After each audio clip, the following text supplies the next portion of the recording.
Imagine you are sleeping peacefully in a prosperous Roman city. Then, suddenly, a thunderous roar erupts like 1,000 hellish horses tearing the earth apart. How could one man make the greatest empire the world had ever seen tremble with fear?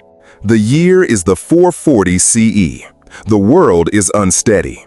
The Western Roman Empire cracks like an old wall held up only by prayers, while in the East, Byzantium struggles to maintain its dignity. And from the vast Eurasian steppe, the Huns arrive. Horsemen who live with the wind, breathe the stench of blood, and feast to the sound of clashing steel. Among them rises a leader, Attila. Not merely a king, but a storm capable of swallowing cities whole.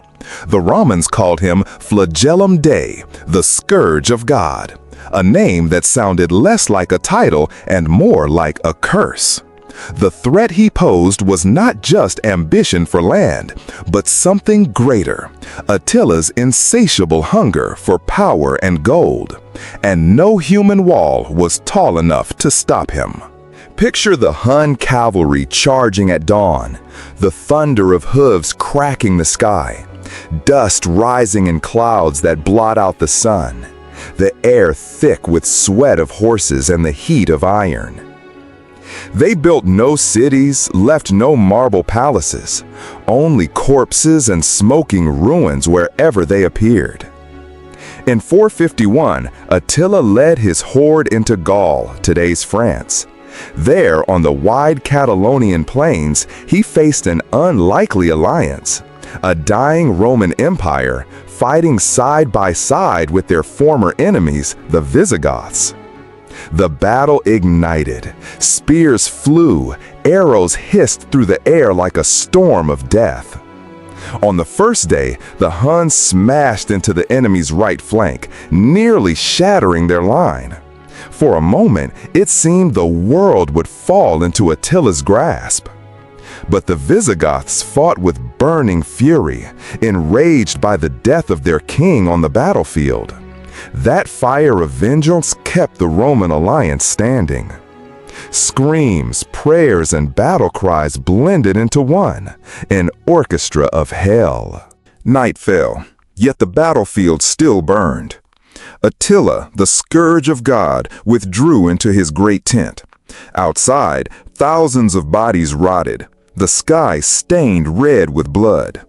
He faced a maddening choice: strike again and risk annihilation, or retreat and see his reputation scarred.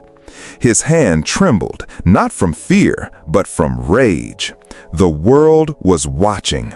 He chose to stay, placing one final bet.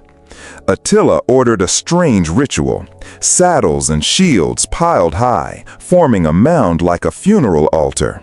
He declared that if he died tomorrow, he wished to be buried there, still a king of war, still unconquered. But the next day, Attila did not charge again. He retreated. Many believed it was because of a nightmare, that he saw the shadow of the angel of death in the sky. Yet another truth lurks beneath. Historians suggest he was defeated not by swords or arrows, but by supply lines. The Huns had marched too far from their homeland. Their provisions were gone. The Scourge of God was not invincible.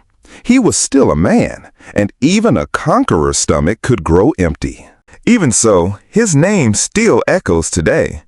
Attila left no pyramids, no temples, but he left behind a legacy of terror. His story reminds us that sometimes fear cuts deeper than the sharpest blade.